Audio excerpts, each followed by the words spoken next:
বড়াগাই চা বাগান পুনরায় চালু করতে হবে। ভারতীয় চা কর্মচারী ইউনিয়ন জিন্দাবাদ জিন্দাবাদ। আমাদের বাগানটা আজকে 4 মাস না 5 মাস হয়ে গেছে বন্ধ আছে, এর জন্যই আমরা খুব দুঃখিত। আমাদের বাচ্চা কাচ্চা খুব অভাবে আছে, এতে বাগানটা খুলছি দিচ্ছি বলছে, কিন্তু কিছু তো আমরা পাচ্ছি না, টাইম মতন কিছু পাচ্ছি না। বাচ্চা কাচ্চা খোদায় পেটের জ্বালায় যন্ত্রণায় ভুগছে, কষ্ট পাচ্ছে, আমরাও কষ্ট পাচ্ছি। অথচ এমন যে কোনো জায়গাতে গিয়ে আমরা কাজকর্ম করে খাতে পাবো না। এতটুকু করার পরেও যদি মালিকে আমাদেরকে সাপোর্ট করে না, তা আমরা কি করব? আমাদের বাগানও বন্ধ করে দিয়েছে, কোনো প্রাপ্য দিচ্ছে না, কোনো দাবি দেওয়াও দিচ্ছে না। আমরা যেটা রুজি রোজগার করে রাখেছি এটাও পর্যন্ত আমরা পাচ্ছি না। কইল যে আমরা বোনাস দিমু, তোমরা স্যালারি দিমু করিয়া বাগানটা খুলিয়া আমরা অর্ধেক বোনাস দিল, 1 মাসে স্যালারি দিল, দিয়া সেটা আবার কয়েকদিন পরে বাগানে বন্ধ করে দিছে। এখন আমি পারতাম না, তুমি যেটা পারো করো। আমরা দাবি এখন আমরা বাগানটা ভালো মতো চলতো, আমরা স্যালারি 4-5 মাস থেকে পাইতাম, এটা পাইতাম, রেশন পাইতাম, আমরা বাচ্চা কাচ্চা পড়াশোনা করাই, আমরা কত অভাবে আমরা চলি। আমাদের কারেন্ট নাই, জল নাই, আমরা কি কষ্টে থাকি। কারেন্ট কাটি দিছে কারেন্ট সেপ্টেম্বরের 4 তারিখ থেকে কারেন্ট কাটি দিছে। কারেন্টে বিল দিতে পারেন না, 15 লাখ টাকা বাকি হয়ে গেছে, বিল দেন না, কারেন্ট কাটিছে, জায়গার থেকে কারেন্ট কাটি দিছে।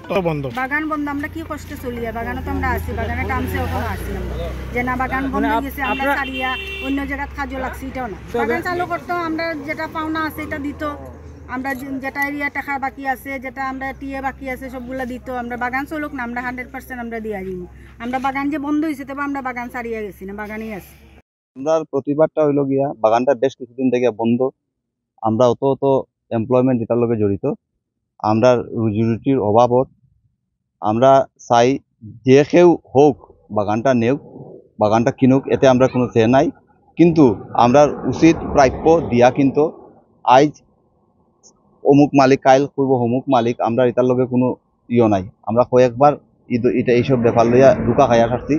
আমরা চাই যে গভর্নমেন্ট নর্মস ফলো করিয়া, যে মালিক আইতো গভর্নমেন্ট নর্মস ফলো করিয়া আওক, আমরা যে বাকি লেনা দেনা আছে আমরা এটা গভর্নমেন্ট নর্মস অনুযায়ী ফিল আপ করিয়া পরিপূর্ণ করিয়া আওক, বাগান চালু করুক। আমরা 100% কোপারেশন করবো, যে কেউ হোক, রামসাম যদুমধু যে কেউ মালিক হইতে পারে।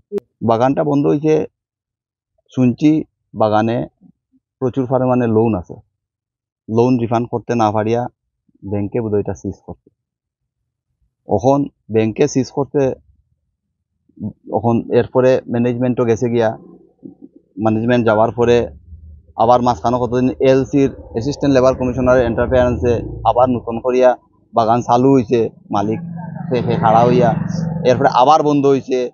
বোনাস 50% দেওয়া হয়েছে, আরো বাকি রয়েছে, এটাও দেওয়া হয়েছে না। ডিমু দিছি করিয়ার পরে ম্যানেজমেন্টও সরে গেছে। এখন আমরা স্টাফরার 4 মাসের বেতন দিও, লেবাররার তলব দিও, বোনাস দিও, এরিয়া দিও, প্রভিডেন্ট ফান্ড দিও, রেশন দিও, এইসব জিনিস সবটা পরিপূর্ণ করিয়া একটা মানে যৌথ সবার মাধ্যমে গভর্নমেন্ট অথরিটির আন্ডারে ইনভলভমেন্ট পে তাই যে কেউ মালিক হোকা আউকা বাগান চালুকা, আমরা 100% কোপারেশন করব। আমরা পার্মানেন্ট স্টাফ এখানে 17 জন, টেম্পোরারি স্টাফ 5 জন। আমরা এখানে কেউ 25 বছর থেকে কাজ করে, কেউ 10 বছর থেকে কাজ করে, কেউ 30 বছর থেকে কাজ করে, এরকমই আর কি আছি। শ্রমিক তো নিয়ার অ্যাবাউট পার্মানেন্ট টেম্পোরারি লইয়া ধরুন 500 প্লাস আছে। সবের বকেয়া রয়েছে, সবেরই বকেয়া, সবের উপরে পার্মানেন্ট দাবি যে সবের বকেয়া যদি পূরণ করে আর সুন্দরভাবে যদি বাগানে চালু করে আপনারা সমর্থন জানাবেন। হ্যাঁ, 100বার সমর্থন জানাবেন। ও তবে এটা গভর্নমেন্ট নর্মসের আন্ডারে হইতে হইব। গভর্নমেন্ট বাগানগুলা এলসির আন্ডারে থাকে, অ্যাসিস্ট্যান্ট লেবার কমিশনারের আন্ডারে থাকে, তান ইনভলভমেন্টে কনক্লুড হইতে লাগবে সবকিছু। ঠিক আছে।